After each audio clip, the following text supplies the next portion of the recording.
एउटा अस्ति भर्खरै मात्रै हामीले काम गरेका छौँ होइन। यो जुन WHO ले दिएको रेसियो छ त्यो अनुसारको चाहिँ दरबन्दीहरू क्रिएट गर्ने भनेर अगाडि बढेको छ भनेदेखि कम्तीमा पनि अब जस्तो 1:6 1:8 भन्ने जुन छ एउटा नर्सले 8 जना 10 जना बिरामी हेर्ने भन्ने जुन छ मिनिमम त्यो अवस्थामा चाहिँ नि सबैले क्लियर गर्नुपर्छ भन्ने हामी सरकारलाई दबाब दिन्छौँ। नर्स भइसकेपछि त इन्डिभिजुअली होइन ग्रेजुएट भइसकेपछि चाहिँ इन्डिभिजुअली जिम्मेवार हुनुपर्छ। क्वालिटी नखस्कियोस् भन्नेको लागि चाहिँ शिक्षामा पनि हामीले कडाइ गर्नुपर्ने, सङ्घले अधिकार पनि लिनुपर्छ भने गुणस्तर पनि हेर्नुपर्छ भन्ने कुरामा चाहिँ हामी एकदम आबद्ध छौँ। आफ्नो क्षेत्र स्कोप अफ नर्सिङ अथवा प्र्याक्टिस नर्सिङ चाहिँ नि कसरी जाने हो त्यो कुरा चाहिँ जाने मान्छेले नर्स बहिनीहरूले त्यो हेरेर चाहिँ जानु पर्यो होइन। विदेश जाने भन्नु बित्तिकै खुरुक गएर भएन। र यो भोलिन्टियर गराउनु हुन्न होइन, श्रम शोषण हुन्छ भन्दाखेरि अहिले चाहिँ चिया खाजा खाने भनेर 5-6 हजार दिएर काम गराएको भन्नेसम्म सुनियो। त्यो एक किसिमले भोलिन्टियर नै हो।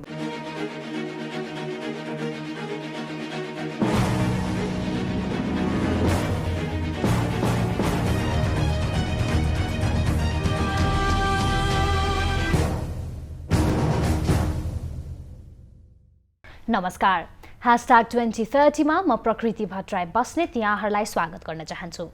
संसारभर कोरोनाको प्रभावले विकसित राष्ट्रहरूको स्वास्थ्य प्रणालीमा पनि प्रश्न चिन्ह उठाइदियो। कोरोनाको कहरले हाम्रो जस्तो अस्तव्यस्त स्वास्थ्य प्रणाली त झन् कति कमजोर रहेछ भन्ने कुरा उदाङ्गो बनाइदियो। स्वास्थ्य कर्मीहरूको अभावमा ग्रामीण भेगमा स्वास्थ्य सुविधाको पहुँचको त कुरै नगरौँ, राजधानी र अन्य सहरहरूमा पनि स्वास्थ्य कर्मीहरूको अभावका बारेमा समय समयमा हामीले सुन्दै आएका छौँ। प्रत्येक वर्ष हजारौंको संख्यामा नर्स उत्पादन गर्ने देशमा नर्सको अभाव किन छ? हाम्रो स्वास्थ्य प्रणाली अझै सुदृढ बनाउन नर्सिङ पेसाको भूमिका के रहनेछ? यी विविध विषयमा हामी #2030 मा आज नर्सिङ एसोसिएसन अफ नेपालकी अध्यक्ष प्रोफेसर मनकुमारी राईसँग कुराकानी गर्नेछौँ। Ma'am, welcome to #2030। धन्यवाद, नमस्कार। सबैभन्दा सुरुवातमा धेरैजनाको प्रश्न सामाजिक सञ्जालमा आएको प्रश्नबाट नै सुरु गर्छु। हामीले के देखेका छौँ भन्दाखेरि चाहिँ पपुलेसन टु नर्सको चाहिँ रेसियो हेर्ने हो भने 0.5 nurse is equals to 1000 population भनेर देखिराखेका छौँ, जसको अर्थ के हुन्छ भने एकजना नर्सले 2000 जना जनतालाई चाहिँ हेरिराख्नु परेको छ। हामीले के पनि देखेका छौँ भन्दाखेरि युवाहरूको एउटा ठुलो जमात नर्सिङ पढिराखेका छ।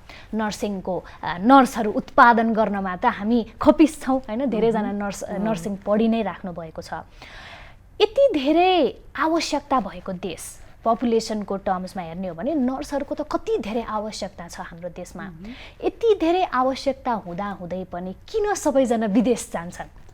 अब यो विदेश जाने भन्ने कुरा चाहिँ एउटा बाध्यता भएर अर्को चाहिँ रहरको कुरा छ। दुईटा कुराले विदेश गइरहेको देखिया छ।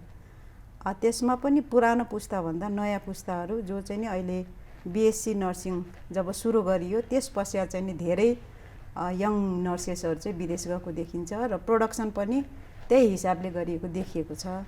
र अर्को चाहिँ के छ भन्दाखेरि प्रोडक्सन त भयो तर दरबन्दी नभएको कारणले बेरोजगारी पनि हुने देखिएको हुनाले अवसरको खोजीमा र पढाइ अझ माथिल्लो स्तरको पढाइ गर्नको लागि भन्दाखेरि अब जस ब्याचलर गर्छ मास्टर्स गर्नको लागि विदेशमा अप्लाई गर्छन् र त्यसपछि गइरहेको देखिएको छ अहिलेको सन्दर्भमा। र अब यो दरबन्दी कमी भएको हिसाबले चाहिँ जस्तो अब अहिले चाहिँ भर्खरै मात्रै दरबन्दीहरू क्रिएट गर्दैछन्, जस्तो गाउँ स्तरमा गाउँपालिका लेभलमा स्वास्थ्य चौकी र त्यहाँ चाहिँ नर्सहरू राख्ने भन्ने भर्खरै मात्रै संरचनाहरू चाहिँ हुँदैछ। अब त्यसको चाहिँ समाधान होला। तर अहिले चाहिँ प्रोडक्सन भएकाहरू चाहिँ धेरै नै बेरोजगारको अवस्था छ। त्यसैले पनि अवसरको खोजी र एउटा रहरले पनि गइरहेको देखिन्छ। हजुर, यही सन्दर्भमा जोड्न चाहे हामीले अघिल्लो वर्षको बजेट र अहिलेको बजेट हेर्ने हो भने स्वास्थ्य क्षेत्रको बजेट हेर्ने हो भने त अब 21.91 करोड रुपियाँ जति त वृद्धि भएको छ होइन। तर तपाईँले भन्नुभयो दरबन्दी इन्क्रिजै भएको छैन, बढेकै छैन। यत्रो समयमा अब नर्सिङ एसोसिएसन आफै पनि एउटा चाहिँ एकदम दरिलो रूपमा अगाडि बढ्दै गर्दाखेरि पनि दरबन्दी हामीले बढाउन नसक्नुको कारण चाहिँ के होला? किन भन्दाखेरि अरूतिरको युनियनहरू हेर्ने हो भने त एकदमै सशक्त रूपमा अगाडि बढेर समस्याहरू छिटो छिटो समाधान गरेको देखिएको छ।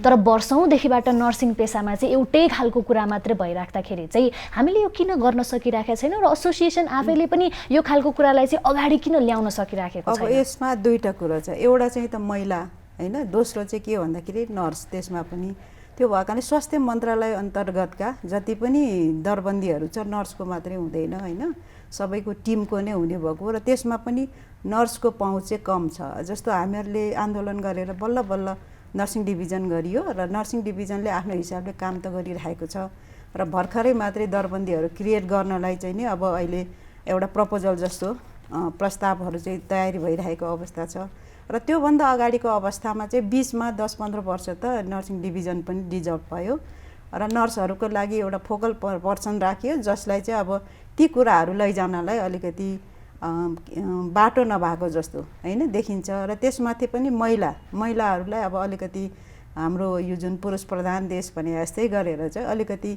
आवाज कम सुनिने र हाम्रो आवाज पनि कम पुग्ने गरेको छ र त्यसमा चाहिँ नर्सिङ डिभिजन चाहिन्छ भनेर 66 सालमै हामीले आन्दोलन गरेर त्यसपछि 4-5 वर्षपछि भर्खरै नर्सिङ डिभिजन सुरु भएको छ र त्यहाँ नर्सहरूले काम गरिराख्नु भएको पनि छ।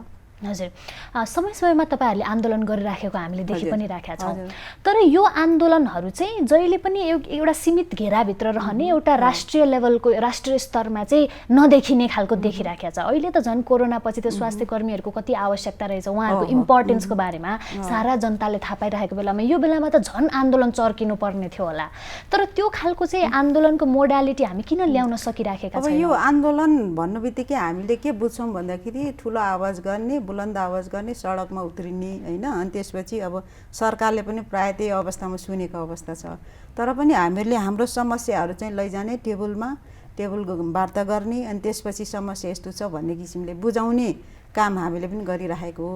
र अहिलेको आन्दोलनहरू भनेको चाहिँ कस्तो भने यो आन्दोलन किन गरिएन अथवा गर्दा के हुन्छ भन्ने कुरामा चाहिँ यो पेन्डेमिकले उसै पनि हैन, कोरोनाले उसै पनि देश थिलो जनता थिलो अनि स्वास्थ्य कर्मी नै आन्दोलनमा गएपछि त हैन कसले केयर गर्ने, नर्सै गएपछि त झन् अस्पतालमा केयर गर्ने पनि हुन्न। त्यो हिसाबले चाहिँ हामीले अहिले बरु वार्ताद्वारा आफ्नो समस्याहरू राखौँ, आन्दोलनमै चाहिँ अहिले नगइहाल्ने भन्ने हो। तर अब एउटा ग्रुपहरूले चाहिँ अब आन्दोलन हामीलाई पनि आह्वान गर्नुभएको छ, आन्दोलन भइरहेको अवस्था छ। तर पनि अहिले के हो भन्दाखेरि देशको सेवा गर्ने र जनताको सेवा गर्ने बेला हो र हाम्रो समस्याहरू चाहिँ नि सरकारले अवश्य पनि सुन्नुहुन्छ र भर्खरै मात्रै हामीले मन्त्रीज्यूसँग भेटेर हाम्रो समस्याहरू छन् भनेर हामीले बुझाएका पनि छौँ।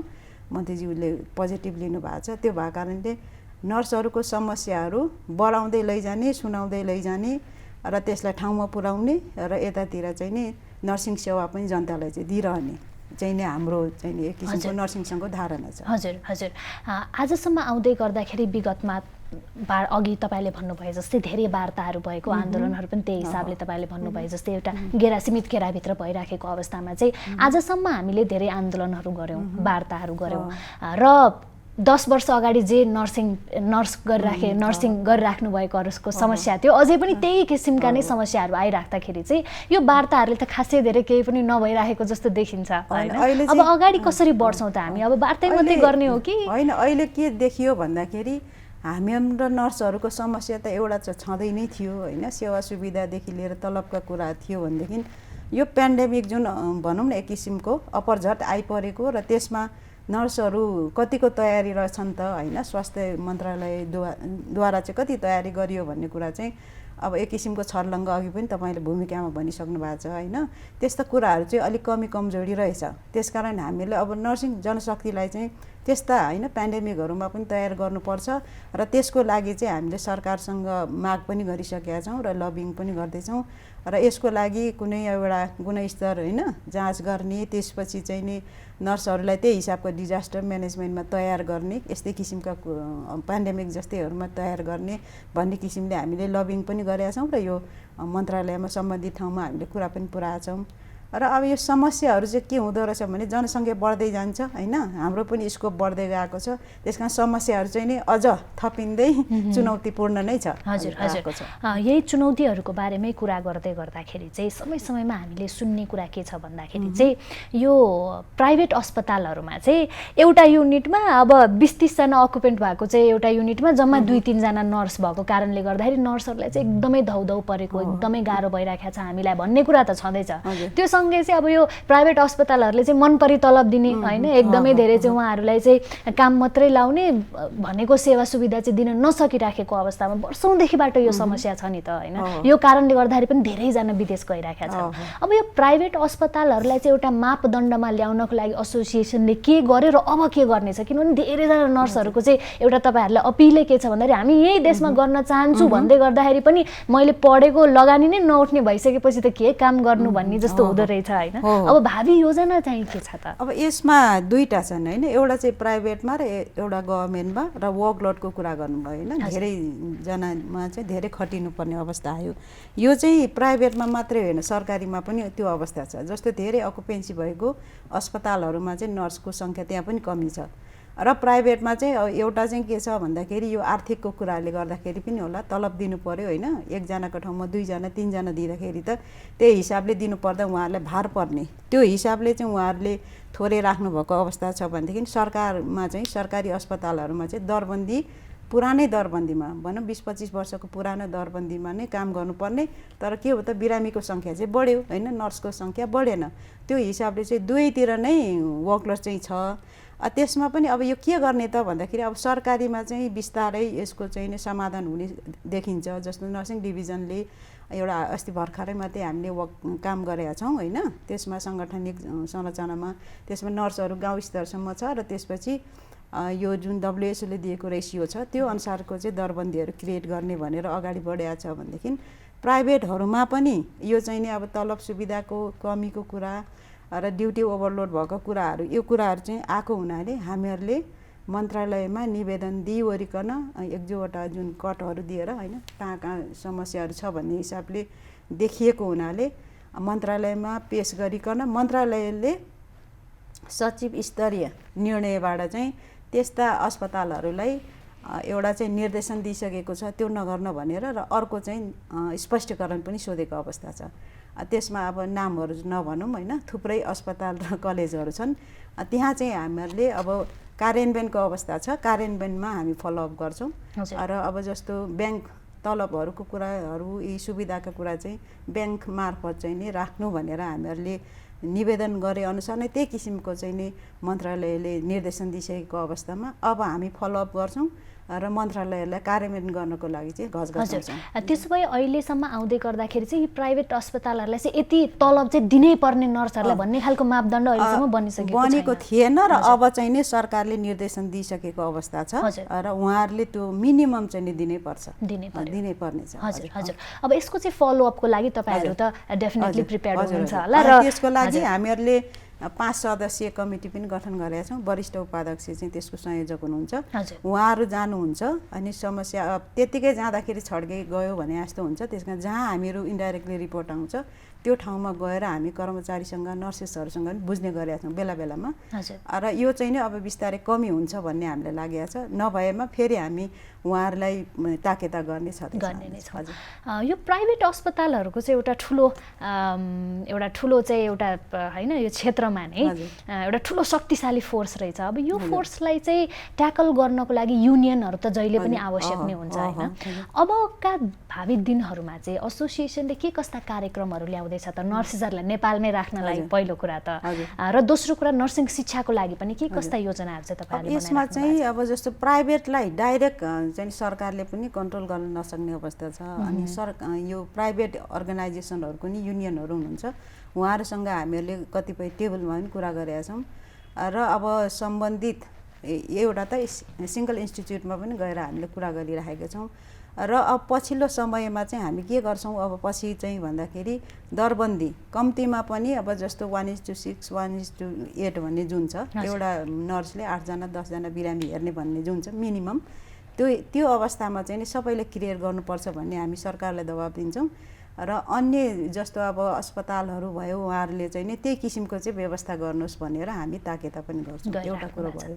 र अर्को कुरा चाहिँ के हो भन्दाखेरि अब हाम्रा नर्सहरूको क्वालिटी कन्ट्रोलको कुरा जब तपाईँले शिक्षाको कुरा गर्नुभयो भने नर्स भइसकेपछि त इन्डिभिजुअली होइन ग्रेजुएट भइसकेपछि चाहिँ इन्डिभिजुअली जिम्मेवार हुनुपर्छ होइन। त्यो जिम्मेवारी लिनलाई चाहिँ हाम्रो मानव भनौँ न होइन सानो बच्चादेखि लिएर बुढो मान्छे सुद्धको केयर गर्नुपर्ने त्यो भएको कारणले क्वालिटी नखस्कियोस् भन्नेको लागि चाहिँ शिक्षामा पनि हामीले कडाइ गर्नुपर्ने र यसको लागि हामी चिकित्सा शिक्षा आयोगमा पनि छौँ। हामी प्रतिनिधिको रूपमा त्यहाँ छौँ भनेदेखि शिक्षा मन्त्रालय लगायत स्वास्थ्य मन्त्रालय लगायतकाहरूसँग चाहिँ हामी यसको गुणस्तरमा यो चाहिँ नि एक किसिमले छुट दिनुहुन्न भन्ने किसिमले नै सङ्घले अधिकार पनि लिनुपर्छ भने गुणस्तर पनि हेर्नुपर्छ भन्ने कुरामा चाहिँ हामी एकदम आबद्ध छौँ र त्यसको लागि हामी आवाज उठाइराखेका पनि छौँ।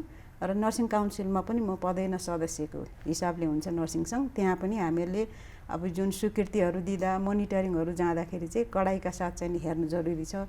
अदरवाइज क्वालिटीको कुरामा चाहिँ कम्प्रोमाइज गर्ने कुरा आउँदैन होइन। त्यसकारण जो कलेजहरू होइन इन्स्टिच्युटहरूले नर्स प्रोडक्सन गर्नुहुन्छ भने त्यहाँभित्रका मिनिमम रिक्वायरमेन्टहरू आवश्यकता नर्स पढ्नको लागि के चाहिन्छ भन्ने कुराहरू फ्याकल्टीदेखि लिएर फिजिकल फेसिलिटिज र अस्पतालहरूको पनि व्यवस्था नभइकन नर्सिङ कलेज सञ्चालन गर्नुहुन्न भन्ने मान्यतामा चाहिँ नर्सिङ सङ्घ छ अहिले है। हजुर यो भन्दै गर्दाखेरि केही दिन अगाडि म केही साथीहरूसँग आफ्नै उमेरका नर्स पढेका साथीहरू जो विदेश जानुभयो पढेर उहाँहरूसँग कुरा गर्दै गर्दाखेरि उहाँले के भन्नुभयो भन्दाखेरि हामी यहाँ प्रोफेसनल नर्सिङ पढेरै जान्छौँ तर अब कति धेरैजना त अस्ट्रेलिया जान नसक्ने पनि हुनुहुन्छ, कति धेरैजना मलेसिया दुबई गइराखेको अवस्थामा चाहिँ त्यहाँ गइसकेपछि चाहिँ यहाँ प्रोफेसनल नर्स पढेकोहरूले वहाँ गएर चाहिँ होम केयर गर्नुपर्ने होइन त्यो खालको अवस्था हुँदै गर्दाखेरि चाहिँ एउटा त्यो घरमा बसेर चाहिँ एउटा नर्मल होइन त्यो खालको अवस्था देख्दै गर्दाखेरि त हाम्रो नर्सिङ एजुकेसनको क्वालिटी त वहाँनिर गएर खस्केको जस्तो देखिन्छ। अब यो नर्सिङ एजुकेसन भन्ने कुरा त वहाँ गएर खस्किन्छ भने त यहाँ त हामीले त्यही स्तरका नर्सहरू प्रोडक्सन गरिराखेको रहेछ। अब यसलाई कसरी चाहिँ सुधार्ने होला त? त्यो कुरामा चाहिँ म अलिकति असहमत किन छु भन्दाखेरि जो नर्स बहिनीहरू जानुहुन्छ रजिस्टर्ड नर्स अथवा नर्स एडको रूपमा जानुभएको कमै हुनुहुन्छ होइन। उहाँहरू होम केयर नर्सिङ भनेर जानुभयो भनेदेखि त होम केयरमै राख्ने भयो नि त होइन। आफ्नो आफूले पढे अनुसारको होइन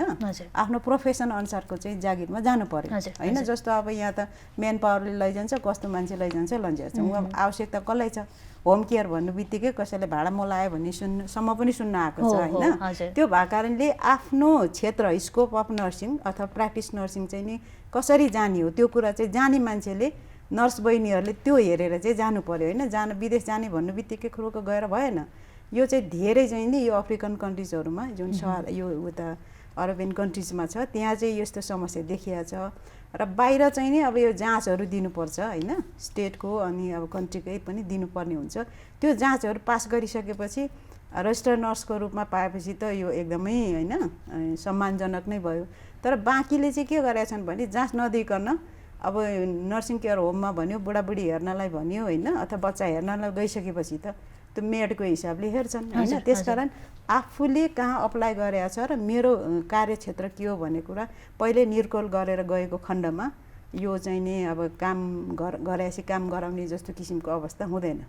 हजुर यो नर्सिङ एसोसिएसन अफ नेपाल अन्तर्गत चाहिँ जो विदेश गइराख्नु भएको छ अहिले भन्नुभयो नि कति धेरैजना त थाहा नै नपाइकन उहाँ गएर के काम गर्ने हो भन्ने थाहा नपाइकन पनि गइराख्नु भएको छ।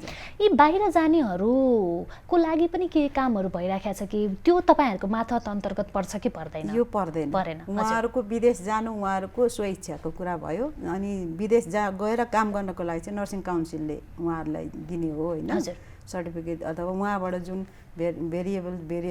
यो हुन्छ नि भेरिफिकेसन त्यो भेरिफिकेसन हेरेर चाहिँ अब उहाँहरूले कहाँ काम गर्नुभएको कति कोर्स गरेको छ भन्ने कुराहरू सबै गरिसकेपछि उहाँले एप्लाई गर्नुहुन्छ होइन। त्यो एप्लाई गरिसकेपछि जाँच कडाइ हुन्छ होइन जहाँ पनि कडाइ हुन्छ युकेमा पनि हुन्छ अब अस्ट्रेलिया अहिलेसम्म क्यानाडा र युएसमा गइरहेको होइन न्युजिल्यान्डमा पनि छन्।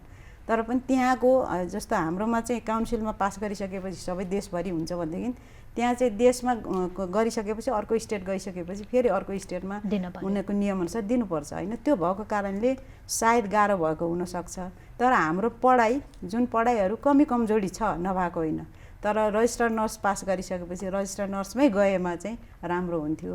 तर अब के हुन्छ भन्दाखेरि बिहा गरेर जानुहुन्छ अथवा कतै अप्लाई गरेर जानुहुन्छ, अनि त्यहाँ बसिन्जेलले काम गरौँ न त भन्ने हिसाबले गर्दाखेरि उहाँहरूले अब कस्तो काम पाउनुहुन्छ होइन, त्यो कारण पनि यो भएको हुनसक्छ। हजुर, अघि तपाईँले भन्दै गर्दाखेरि दरबन्दी कम छ, त्यो कारणले गर्दाखेरि पनि धेरैजना नर्स त आजभोलि भलिन्टियरिङ जसरी गर्नु हुँदो रहेछ होइन।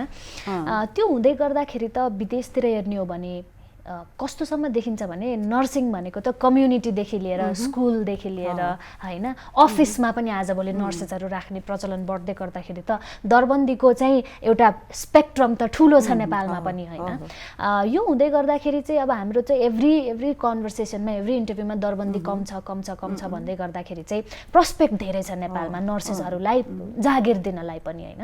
यो प्रस्पेक्टमा चाहिँ अब नर्सिङ एसोसिएसनले कस्तो खालको चाहिँ कामहरू सरकारसँग मिलेर काम गरिराखेको छ, उहाँहरूलाई झकझक्याउने काम चाहिँ कस्तो गरिराखेको छ, किनभने प्रस्पेक्ट त धेरै ठुलो छ नेपालमा। अब अहिलेको अवस्थामा चाहिँ नर्सेसहरू एनेस्थेसियामा पनि काम गर्नुभएको छ, कम्युनिटीमा हुनुहुन्छ, कम्युनिटी पब्लिक हेल्थ नर्स भनेर गरिराख्नु भएको छ होइन, होम केयरमा उहाँहरूले गर्नुहुन्छ भनेदेखि चाहिँ अब अहिले आएर चाहिँ स्कुलमा पनि छ होइन। अब जस्तो यहाँ काठमाडौँको होइन सेन्ट्रल लेभलमा चाहिँ मिनिस्ट्रीहरूमा पनि राखिएको छ नर्सको दरबन्दी छ होइन, त्यहाँ क्लिनिक जस्तो चलाउनुहुन्छ उहाँहरूले, तत्काल त्यहाँ सिम्पल उहरू फर्स्ट एडहरू अनि उपचारहरू गर्नुहुन्छ, त्यसपछि रिफर गर्नुहुन्छ, त्यो अवस्था छ भनेदेखि अब हामीहरूले गाउँ स्तरमै चाहिँ नि गरिसकेको अवस्था छ, स्कुलमा पनि छ भन्दाखेरि अब स्कुलमा चाहिँ नेपालभरि भइसकेको छैन, 3 नम्बर यो प्रदेश नम्बर 3मा चाहिँ नि पुरापुरी भएर अब बिस्तारै एक्सटेन्सन गर्दैछ भने त्यो पनि। र अर्को चाहिँ इन्डस्ट्रीमा होइन, उद्योगहरूमा पनि तत्काल चोट लाग्छ होइन, त्यसपछि त्यहाँको वातावरणले रोगहरू लाग्न सक्छ, त्यहाँका कर्मीहरू जो हुनुहुन्छ होइन कामदारहरू उहाँहरूको पनि स्वास्थ्यको अवस्थाहरू हेर्नको लागि पनि चाहिने अवस्था छ, त्यसको लागि पनि हामीहरूले अहिले माग राखेका छौँ र पहल गरिरहेका छौँ।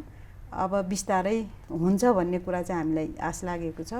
र अर्को कुरा चाहिँ अब त्यही दरबन्दीको कुरामा अब अहिले चाहिँ स्टाफ नर्स 2 जनासम्म गाउँ स्तरमा चाहिँ नि राखिएको छ, अब बिस्तारै हुन्छ होला। हजुर, नर्सिङ एसोसिएसनको चाहिँ तपाईँ अहिले अध्यक्ष भएर बसिराख्दाखेरि तपाईँको कार्यकाल अब 2 वर्ष बाँकी छ।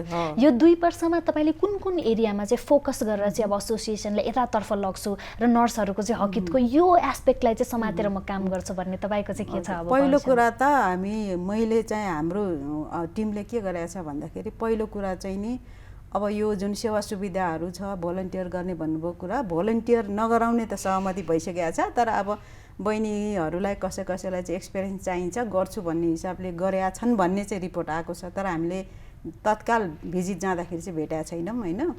र यो भोलन्टियर गराउनु हुन्न होइन, श्रम शोषण हुन्छ भन्दाखेरि अहिले चाहिँ चिया खाजा खाने भनेर 5-6 हजार दिएर काम गराएको भन्नेसम्म सुनियो, त्यो एक किसिमले भोलन्टियर नै हो, भोलन्टियर नभनेर त्यो हिसाबले दिएका छन् भन्नेसम्म सुनिएको छ, तर रिपोर्ट चाहिँ नि व्यक्तिले दिएको छैन अहिलेसम्म होइन, उहाँहरू नर्सेसहरू आफूले दिनुभएको छैन, अरू कसैले थाहा पाएर भन्ने कुरा होइन, त्यो एउटा भयो। र अर्को चाहिँ अब हामीहरूले भोलन्टियर नगराउने भनेपछि कसले गराएको छ त्यसलाई चाहिँ अब सरकारलाई स्पष्टीकरणहरू सोध्ने, अब यो पूर्ण तलब दिने काम गर्नुहोस् भनेर भनिसकेका छौँ। र अर्को चाहिँ शिक्षा गुणस्तर चाहिँ नि नर्सिङ शिक्षामा गुणस्तर हुनुपर्छ र हामी काउन्सिलसँग पनि समन्वय गरेर काम गरिरहेछौँ भन्दाखेरि नेपाल सरकारमा पनि मोनिटरिङ जुन डिभिजन छ मोनिटरिङमा हाम्रै उपाध्यक्ष हुनुहुन्छ, उहाँहरू गइराख्नु भएको छ र त्यहाँ कस्तो किसिमको नर्सिङको स्थिति छ भन्ने कुराहरू सरकारसँगै कोअर्डिनेसनमा पनि अहिले गरिरहेका छौँ। र अरू कुरा चाहिँ त अब यो नर्सिङ कलेजहरू 117वटा त स्टाफ नर्स कलेजहरू छन् होइन, ती कलेजहरूले चाहिँ पूर्वाधार पुरा गरेको छ कि छैन भनेदेखि त्यस्ता कलेजहरूमा नर्स प्रोडक्सन हुनु हुँदैन होइन, जो मिनिमम रिक्वायरमेन्ट पुऱ्याएर मात्रै गर्नुपर्छ भन्ने कुरामा पनि हामी लागि पर्ने विचार छ होइन, गर्दैछौँ। र त्यसपछि अर्को चाहिँ औद्योगिक नर्स र स्कुल हेल्थ नर्स चाहिँ नि नेपालभरि नै हुनुपर्छ भनेर हामी पहल गर्छौँ। यो 4वटा काम अहिले गरिराख्नु भएको छ तपाईँहरूले भनिसकेपछि। कोरोनाका कारण हामीले अघि मैले सुरुमा पनि भने कि हामी कति कमजोर रहेछौँ, हाम्रो स्वास्थ्य प्रणाली कति कमजोर रहेछ भनेर छर्लङ्गै देख्यौँ योपालि। भविष्यमा पनि पेन्डेमिकहरू आउलान्, अझै फेरि नयाँ स्ट्रेन आइरहेछ भनेर भनिराखेको छ। तपाईँ त यो क्षेत्रमा काम गर्नुभएको धेरै लामो समय भयो, स्वास्थ्य प्रणाली नै हेर्दै गर्दाखेरि तपाईँ एउटा प्रोफेसनल भएको हिसाबमा पनि अब कसरी सुधार्ने हाम्रो स्वास्थ्य प्रणालीलाई? अब यसमा चाहिँ के छ भन्दाखेरि हामी त अब सिकौरो एक किसिमको होइन, एउटा आर्थिक अवस्थामा पनि कमजोर देश अब विश्वको एकदमै होइन साइन्टिस्टहरू प्रोडक्सन गर्ने देशहरू जस्तो युकेदेखि लिएर अमेरिका होइन यी सबै पनि घायल भएको अवस्था छ। अनि हामीले त अब यतिको त गऱ्यौँ भनेर अलिकति हल्का उनीहरूको दाँजोमा हामीले गऱ्यौँ है, यति कमजोर हुँदाहुँदै पनि भन्ने अवस्था छ भनेदेखि अबको हाम्रो शिक्षा चाहिँ के हुनु पर्यो त भन्दाखेरि यी इमर्जेन्सीहरू कसरी ट्याकल गर्ने त भनेर तयारीको अवस्थामा रहनुपर्ने अवस्था रह्यो हाम्रो। त्यसकारण नर्सिङ शिक्षामा पनि ती कुराहरूलाई ती बुदाहरूलाई थप्नुपर्ने अनि करिकुलम रिभाइज गर्नुपर्ने र अब स्वास्थ्य मन्त्रालयमै अब डिजास्टर कमिटी त छ होइन, तर पनि एक्टिभ रूपमा राख्न पर्यो भन्ने हिसाबको चाहिँ नि अब सोच्नुपर्ने अवस्था छ र हाम्रो माग त्यो पनि हुनेछ। र मैले पटक भन्ने गरेको छु नर्सिङहरूको करिकुलम चाहिँ रिभ्यू भएर डिजास्टर म्यानेजमेन्ट भन्ने छ, तर यस्ता खालको होइन एकदमै पेन्डेमिकको अवस्थामा गर्न सक्ने नर्सेसहरूमा तयारी हुनुपर्छ भन्ने छ। त साधारण तालिम दिएर त अहिले त हामी काम गरिरहेको अवस्था छ भने पोख्त नर्सहरू नै तयार गर्नुपर्छ र त्यो टिम हुनुपर्छ भन्ने कुरा चाहिँ अब हामीहरूले लबिङ गर्नुपर्ने अवस्था छ। हामी कार्यक्रम #2030 भन्छौँ, हामी भविष्यको बारे कुरा गर्ने भनेर भन्छौँ। 2030मा नेपालको स्वास्थ्य प्रणाली चाहिँ कस्तो बन्नुपर्छ होला र यसमा चाहिँ नर्सिङ क्षेत्र स्पेसिफिकली कस्तो बनाउन आवश्यक छ नेपालको? किनभने हामी त कम्युनिटी नर्सेसमा एकदम धेरै डिपेन्डेन्ट छौँ। यस्तो हुनुपर्छ भनेर त हामीले भिजन गर्ने मात्रै हो हैन। अब हाम्रो सबै स्रोत साधन चाहिँ पुग्नु पर्यो हैन। हामी जो व्यक्तिहरू जो जनता छौँ त्यहाँबाट पनि सहयोग पाउनु पर्यो र सरकारले चाहिँ नि त्यसलाई हाँकेर लानु पर्यो र हामी भनेको चाहिँ सहयोग गर्ने र यस्तो छ है भनेर हाम्रो समस्याहरू उहाँहरूलाई भन्ने हो। त्यसकारण हामीले चाहिँ के देख्छौँ भन्दाखेरि नर्सेसको कुरा गर्दाखेरि चाहिँ त्यो अवस्थामा 30 सम्ममा चाहिँ नर्सहरूमा यी क्यापाबिलिटी होइन, जस्तो अहिले पेन्डेमिकमा हामीले जुन गर्नुपर्ने कामहरू कतिपय चाहिँ गर्न नसकेको अवस्था छ, त्यस्ता नर्सहरू पोख्त नर्सहरू होइन केही मात्रामा चाहिँ नि त्यहाँसम्म हुनु पर्यो। एउटा त्यो डिभिजन एउटा एक किसिमको होइन क्वालिटी असुरेन्स गर्ने खालको डिजास्टर म्यानेजमेन्टको टिम चाहिँ नि त्यहाँ नर्स सहितको हुनु पर्यो। र अर्को चाहिँ के छ भन्दाखेरि सरकारले पनि होइन हामी नर्सहरूको नर्सिङ एजुकेसनमा चाहिँ नि अझ बढी ध्यान दिएर कम्पिटेन्ट नर्सहरूको क्वालिटीमा ध्यान दिने खालको चाहिँ हुनु पर्यो। र अर्को चाहिँ के छ भने नर्सिङ सेवाबाट होइन नर्सहरूबाट जनता चाहिँ नि सन्तुष्ट भएको, हामीले नर्सिङ सेवा पायौँ र पूर्ण रूपमा हामी सन्तुष्ट छौँ भन्ने किसिमको जनमानसमा त्यस्तो धारणा डेभलप गराउन सकेमा चाहिँ नि त्यो एकदमै राम्रो हुन्छ र हामी कोसिसमा रहनेछौँ। हजुर, अन्तिममा एउटा महत्त्वपूर्ण प्रश्न, हामीले धेरै चाहिँ के बुझेका छौँ भन्दाखेरि चाहिँ नर्स भनेको चाहिँ डक्टरको पछाडि दौडिने होइन, डक्टरले जे भने त्यही काम गर्ने भन्ने जस्तो मात्रै बुझाइ छ आम जनमानसमा। तर नर्सिङ फ्र्याटर्निटी भनेको त आफैमा एउटा ठुलो फ्र्याटर्निटी हो। नर्सिङ पेसा हो चाहिँ के र यसले स्वास्थ्य प्रणालीमा कसरी चाहिँ टेवा पुर्याउँछ? किनभने यो एकदमै धेरै नबुझिएको विषय हो जस्तो लाग्छ मलाई, त्यही भएर पनि तपाईँ आधिकारिक व्यक्ति भएको भएर चाहिँ तपाईँलाई सोध्न मन लाग्यो।